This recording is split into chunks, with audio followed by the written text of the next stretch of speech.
Hello everyone, welcome back to my channel computer tips and programming. तो आज की video में हम बात करने वाले हैं कि पैकेजेस क्या होता है। इसके पहले मैं बताना चाहता हूं कि एरे लिस्ट, एरे और काफ़ी सारे इंपॉर्टेंट टॉपिक्स कवर हो चुके हैं। तो अगर आपने नहीं देखा होगा तो प्लीज़ जा करके देखिए, वो आपके लिए बहुत फ़ायदेमंद रहेगा और काफ़ी कुछ जानने को भी मिलेगा ये जावा ट्रेनिंग। क्योंकि ये जावा ट्रेनिंग बस सिंपल जावा का ट्रेनिंग नहीं है, इसमें आपको बेसिक सारे क्लियर हो जाएंगे और आप इंटरव्यू भी दे सकते हो एज ए फ्रेशर लेवल पर आसानी से। ठीक है, तो चलिए हम वीडियो को शुरू करते हैं और समझते हैं कि इसमें क्या क्या हमें देखना है आज के पैकेजेस के टॉपिक में। और ये काफ़ी इम्पोर्टेंट टॉपिक है इसलिए क्योंकि जब भी आप किसी भी ऑर्गेनाइजेशन में जाते हो या फिर कोई भी आप प्रोजेक्ट, आप खुद के लिए भी कोई प्रोजेक्ट डेवलप करते हो अपने आईडी में, तो सबसे पहले आप पैकेज ही क्रिएट करते हो। उसके अंदर आप क्लासेस बनाते हो। ठीक है, जावा का क्लासेस बनाते हो। सबसे पहले आपको पैकेजेस ही क्रिएट करना होता है। तो इस वजह से ये काफ़ी इंपॉर्टेंट हो जाता है कि पैकेजेस को जानना। और अगर आप पैकेज के बारे में अच्छे से जानते हो तो क्या होगा कि आपका जो प्रोजेक्ट होगा वो एक प्रोफेशनल तरीके से दिखेगा और आपके लिए भी अच्छा होगा और जो आपके बाद आएगा उसके लिए भी अच्छा होगा। अब आपके बाद आएगा, इसका कहने का क्या मतलब है कि देखो, आप कोई भी प्रोजेक्ट बनाते हो तो वो प्रोजेक्ट आपके पास ही नहीं रहेगा। वो आप किसी ना किसी को डिस्ट्रीब्यूट करोगे, कोई ना कोई और उस प्रोजेक्ट को कोई ना कोई थर्ड पर्सन उसे देखने ही वाला है। ठीक है, या फिर आप उस प्रोजेक्ट पर हो, कल आप किसी और प्रोजेक्ट पर रहोगे तो कोई ना कोई जो आएगा फ्रेशर या फिर कोई नया बंदा, कोई भी, तो उस प्रोजेक्ट को देखने वाला है अपने हिसाब से। तो क्या होगा कि उसे समझने में आसानी होगी अगर आप पैकेजेस के रूल को कुछ फॉलो करोगे तो ये जैसे कि आप कह सकते हो कि एक प्रोफेशनल वे है अपने प्रोजेक्ट को बनाने का पैकेजेस के थ्रू। अब किस तरह से बनाते हैं, क्या होता है, वो समझते हैं। तो पहला आपका पॉइंट यहाँ लिखा हुआ है कि Java package is a group of similar type of classes, interfaces and सब पैकेजेस। अब इसका कहने का क्या मतलब है, आप बेसिक अंडरस्टैंडिंग के साथ समझो कि देखो, आपका एक प्रोजेक्ट है, उसमें मल्टीपल पैकेजेस आपने बनाए। अब मल्टीपल पैकेजेस क्यों बनाए, क्योंकि देखो, एक पैकेज आपने बना लिया कि इसमें आपका लॉजिक पार्ट रहेगा, मेन पार्ट रहेगा लॉजिक पार्ट। एक पैकेज आपने बना लिया कि जो भी यूज़र डिफाइंड एक्सेप्शन होते हैं वो रहेंगे। एक पैकेज आपने बना लिया कि जो भी मैथ से रिलेटेड आपका सिंटेक्स होता है वो रहेगा। इस तरह से आप डिफरेंट डिफरेंट पैकेजेस बना दोगे तो क्या होगा कि बहुत आसानी हो जाती है डायरेक्ट मेथड के थ्रू उस पैकेज में जा करके उसका सिंटेक्स देख सकते हैं और उसमें चेंजेस कर सकते हैं। या फिर एक और फ़ायदा होता है कि मान लो कि आपने एक यूज़र डिफाइंड एक्सेप्शन का एक पैकेजेस बना दिया। अब वो यूज़र डिफाइंड एक्सेप्शन का जो पैकेज है, हम अपने मल्टीपल प्रोजेक्ट जो भी आपका होगा उस पैकेज में, उसे कॉल करते हैं डायरेक्टली। अब ये नहीं होगा कि बार बार उसी सिंटेक्स को हम हर एक प्रोजेक्ट में लिख रहे हैं, तो उससे क्या होगा कि आपका कोड लेंथ बढ़ जाता है, तो आपका प्रोजेक्ट थोड़ा स्लो चलने लगता है। लेकिन आपका प्रोजेक्ट जितना शॉर्ट रहेगा उतना अच्छा होता है देखने में और समझने में भी। ये आप हमेशा माइंड में रखना कि प्रोजेक्ट के कोड लेंथ को हमेशा छोटी ही रखा जाता है, ऑप्टिमाइज किया जाता है ताकि आसानी होती है समझने में। तो ये सब आपके फ़ायदे हैं। अगर आप इस तरह से करते हो तो आपका लॉजिक भी छोटा दिखेगा और आपका एक लॉजिक पार्ट हो गया तो लॉजिक में आप डायरेक्टली अपने सिंटेक्स को कॉल कर सकते हो जो आपका रिक्वायरमेंट होगा। तो ये एक फ़ायदा हो गया। अब Java package can be categorize in two form, built in package and user defined package. अब इसमें भी होता है कि टू टाइप आपका होता है पैकेज। एक तो होता है कि यूज़र अब खुद से डिफाइन करता है जी जो उसको रिक्वायरमेंट होती है, और एक होता है कि जावा की तरफ से खुद मिलता है पैकेज। ठीक है, उसके बाद कुछ एग्जांपल नीचे दिए हुए हैं, जैसे कि क्या क्या, there are many built in packages such as Java, lang, AWT, javax, swing, net, IO, util, SQL, etc। अब ये different different type of packages हैं जिनका डिफरेंट डिफरेंट रोल होता है, जो आपको जावा खुद बना करके देता है और आप एज ए रिक्वायरमेंट उन्हें आप पास करते हो और यूज़ कर लेते हो। और वो भी बताऊंगा कि कैसे इसको पास करते हैं, क्या होता है, कैसे, वो आप खुद देखेंगे अगले वीडियो, इसी वीडियो में आप देखोगे आने वाले समय में। The package keyword is use to create a package in Java. अब जब भी हम पैकेज बनाते हैं तो क्या लिखते हैं, पैकेज कीवर्ड को यूज़ करते हैं। ये भी हम समझेंगे अगले वीडियो में, इसी वीडियो में, सॉरी। तो आप वीडियो के साथ बने रहो ताकि आप कन्फ्यूजन ना हो। ठीक है, अब advantage of Java package. Advantage क्या है जावा पैकेज में, Java package use to categorize the classes interfaces so that they can be easily maintain. जैसा कि मैंने पहले बताया कि आप अपने रिक्वायरमेंट के हिसाब से क्या कर सकते हो, बना सकते हो और आसानी से कोई भी उसको एक्सेस करेगा जो भी थर्ड पर्सन आपके प्रोजेक्ट को देखता है, और आपको भी फायदा होगा। आप भी आसानी से समझ जाओगे कि हाँ भाई, आपको मैथमेटिकल टर्म्स वाला जो सिंटेक्स है वो कहाँ पर रखा है, अपने यूजर डिफाइंड एक्सेप्शन वाला कहाँ रखा है। और वो ऐसा ही आपको देखने को मिलेगा जब आप बिग प्रोजेक्ट्स पर काम करोगे किसी ऑर्गेनाइजेशन के लिए। तो आप वहाँ पर देखोगे कि इसी तरह से प्रोजेक्ट्स बनाए हुए हैं, डिफरेंट डिफरेंट पैकेजेस बने हैं रिक्वायरमेंट के हिसाब से, और आपको भी समझने में आसानी होगी वो कि हाँ आपको कौन सा सिंटेक्स कॉल करना है, क्या करना है। अब आता है कि Java package provide access protection. हाँ, ये भी सही है, जावा इससे आपको एक्सेस प्रोटेक्शन भी मिलता है, मेंटेन करना भी आसानी होता है। और जावा package remove the naming collision. अब नेमिंग कॉलिजन का यहाँ पर क्या सीन है, देखो आप मान लो कि आप क्लासेस बना रहे हो, तो एक पैकेज में उसी नेम का क्लास बन सकता है एक ही बार, लेकिन आप मल्टीपल पैकेज में सेम नाम का क्लास बना सकते हो आसानी से। जैसे कि आपने 2 क्लासेस बनाए, 2 पैकेजेस बनाए, एक पैकेज में आपने एक पैकेज बनाया मैथ डॉट जावा, ठीक है, तो उसी पैकेज में आप मैथ डॉट जावा नहीं बना सकते हो, आपको अदर पैकेज में बनाना होगा, वरना वो नेम कॉलिजन हो जाता है।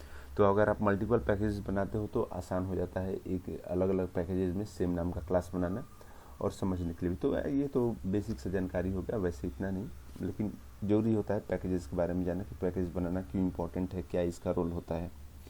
अब नेक्स्ट आते हैं, तो नेक्स्ट हमारा एक बेसिक सा स्ट्रक्चर है पैकेजेस का। तो आप देख पा रहे हो यहाँ पर कि आप डाउन से शुरू करोगे इससे, तो क्या होता है, system dot class, string dot class, ये आपका क्या है, जावा क्लासेज है। अरे list dot class, map dot class और बटन डॉट क्लास। अगर आप डाउन से शुरू करते हो तो ये देख सकते हो ये डिफरेंट टाइप ऑफ क्लासेज हैं। अब ये डिफरेंट टाइप ऑफ क्लासेस क्या है, तो ये सब पैकेजेस से जुड़े हो, ये सब पैकेज कहाँ से जुड़ा हुआ है, जावा पैकेज से जुड़ा हुआ है। अब देखो जैसे कि एक बेसिक सा कैटेगरी है सिस्टम डॉट क्लास और स्ट्रिंग डॉट क्लास, ये किससे जुड़ा होता है, लैंग से, लैंग वाले पैकेज से जुड़ा होता है, इसके बारे में बताऊंगा। अब अरे लिस्ट डॉट क्लास और मैप डॉट क्लास ये यूटिल से जुड़ा होता है, ये अब आने वाले समय में यूज़ करोगे, वहाँ पास करोगे। और बटन डॉट क्लास क्या होता है, वो आपके AWT से जुड़ा होता है, ये भी डिस्कस करो। और ये सारे क्या होते हैं, ये जावा पैकेजेस से जुड़े होते हैं।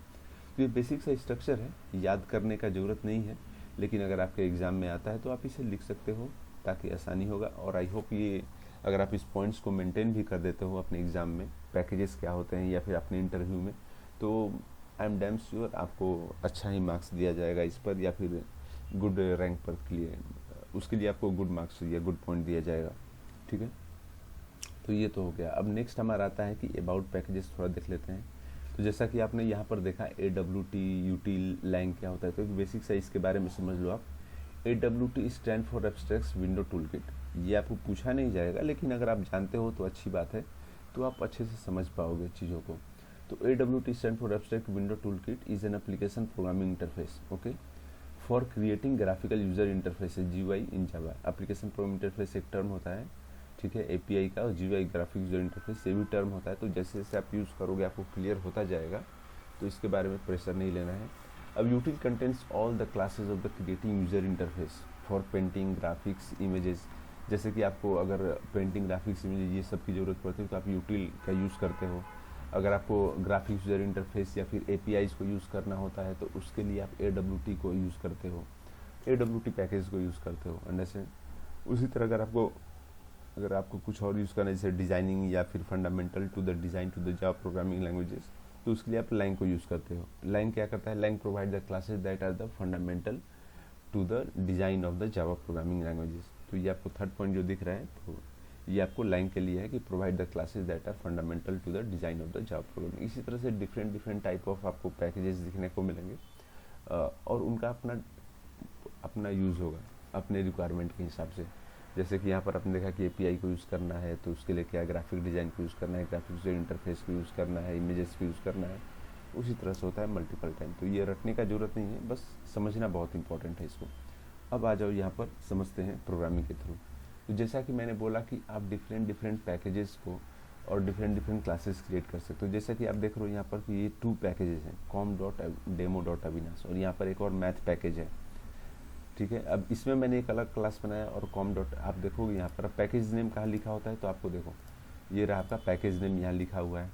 पैकेज कैसे पास करते हैं, तो यहाँ से पास करते हैं पैकेज com.demo.avinash, जैसे मैंने यहाँ लिखा, ये मेरे पैकेज का नेम हो गया, और यहाँ पर पैकेज हो जाता है, कीवर्ड को यूज़ करते हैं। उसी तरह अगर मैंने एक दूसरा पैकेज बनाया, तो आप जितने भी क्लासेस बनाते हो तो वो जिस पैकेज में लाइज करता है उस पैकेज का नेम आपको यहाँ देना होता है। ये ऑटोमेटिक वैसे ले लेता है, लेकिन आपको ध्यान देना होगा कि जिस भी क्लासेस को आप बना रहे हो तो जिस पैकेज के अंदर वो लाइज करता है उस पैकेज का आप नेम यहाँ पर दे देते हो, क्लियर। अब आपको जिस पैकेज को कॉल करना होता है, उस पैकेज को कॉल करने के लिए क्या करते हैं, मान लो कि मुझे मैथ पैकेज को mymath.java को कॉल करना है, ये मेरा एक क्लास है mymath.java मेरा क्लास है, इसे कॉल करना है। तो हम देखेंगे कि ये किस पैकेज में आता है, तो ये मैथ पैकेज में आता है। तो अगर इसे मुझे कॉल करना होगा तो कैसे करूँगा मैं, तो मैं लिखूँगा import then math package dot my math, ये मेरा पैकेज का नेम हो गया मैथ पैकेज, यहाँ देख सकते हो मैथ पैकेज, और डॉट माई मैथ। अब माई मैथ क्या हो गया, ये मेरा ये हो गया हमारा मेथड हो गया। तो जिस मेथड को भी कॉल करना हो या जिस क्लास को भी कॉल करना हो तो इस तरह से हम उसे कॉल करते हैं। तो आई होप ये भी आपको समझ में आ गया होगा कि कैसे यहाँ पर कैसे यहाँ पर कॉल किया जाता है। अंडरस्टैंड। तो आप बस जिसके भी आप कॉल करना हो तो पहले पैकेज नेम लिखो, फिर उसके बाद अपने मेथड नेम लिख दो या फिर अपने क्लास का नेम लिख दो। इसी तरह ये स्टेप बाय स्टेप चला जाता है। ये इंक्रीज भी कर सकता है रिक्वायरमेंट के हिसाब से। अंडरस्टैंड। तो अब यहाँ पर देखो कि ये किस तरह से कॉल हुआ है और कितना आसान होगा ये मैं समझाऊंगा आपको इसे यूज़ करना। अब मान लो कि यहाँ पर मैंने मैथ पैकेज बनाया। अगर मुझे यूज़र डिफाइंड एक्सेप्शंस बनाना हो तो उसके लिए मैं एक और पैकेज बना दूंगा और उसे पास कर दूंगा। अब ये इंपॉर्टेंट क्यों होगा, देखो कि जैसे कि ये सिंटेक्स है, अब इस सिंटेक्स को मैं यहाँ भी पास करके और इसका आउटपुट ले सकता था, लेकिन मैंने क्या किया कि एक डिफरेंट पैकेज बना करके और उसमें सिंटेक्स को रख दिया। अब इससे फ़ायदा क्या हुआ कि अब मैं इसको मल्टीपल टाइम यूज़ कर सकता हूँ डायरेक्टली इसके थ्रू कॉल करके। तो इससे क्या होगा, मेरा कोड लेंथ कम हो गया। अभी आपको एक सिंगल दिख रहा है, यहाँ पर मैं मल्टीपल प्रोजेक्ट्स बना दूँ, अगर मल्टीपल जावा क्लास क्रिएट कर दूँ और जो सेम टाइप का हो, क्योंकि मान लो कि डिफरेंट प्रोजेक्ट बना रहे हो और सब में सेम ही लॉजिक लगने वाला है।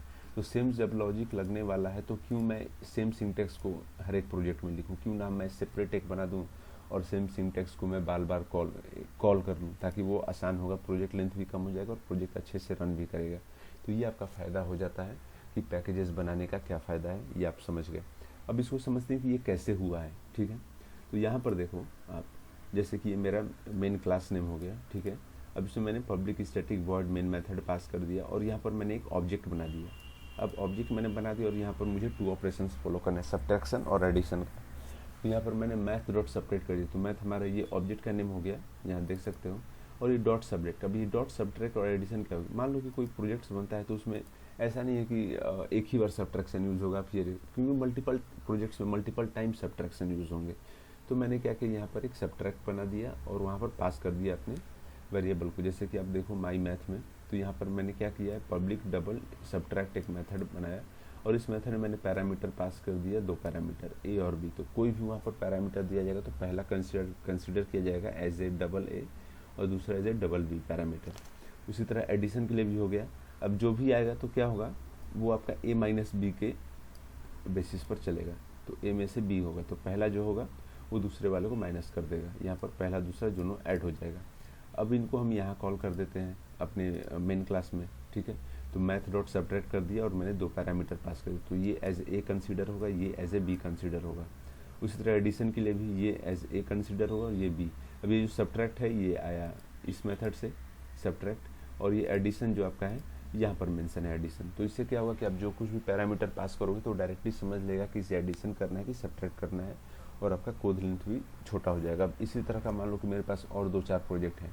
अब सारे प्रोजेक्ट को मैं यहाँ लिख दूंगा और बार बार मुझे ये सिंटेक्स लिखने का ज़रूरत नहीं पड़ेगा। बस मैं डायरेक्टली इस मेथड को कॉल कर दूंगा और वो ऑटोमेटिक अपना ले लेगा, उसे जो कुछ भी करना हो, अपना ऑपरेशन परफॉर्म करना हो वो परफॉर्म कर लेगा। तो ये फ़ायदा होता है पैकेजेस सम करने का और समझने का। तो आई होप आपको समझ में आया होगा और इसे अब रन करके देखते हैं कि क्या हमें आउटपुट में मिलता है। तो यहाँ पर आप आउटपुट में देखो कि सब्ट्रैक्ट हो चुका है 124.5 माइनस 45.2 और ये आपको यहाँ पर वैल्यू मिल चुका है। सेम एज एडिशन के लिए भी ये दोनों ऐड हो चुका है और आपको 169.7 आपको मिल चुका है। तो अगर आपको समझ में आ गया होगा तो बहुत अच्छी बात है। अगर नहीं आया होगा, कोई डाउट होगा तो आप कमेंट करके बताओ, उसे हम फिर से देख लेंगे। तो आज की वीडियो के लिए बस इतना ही। तब तक के लिए बने रहो। All the best, take care, bye bye.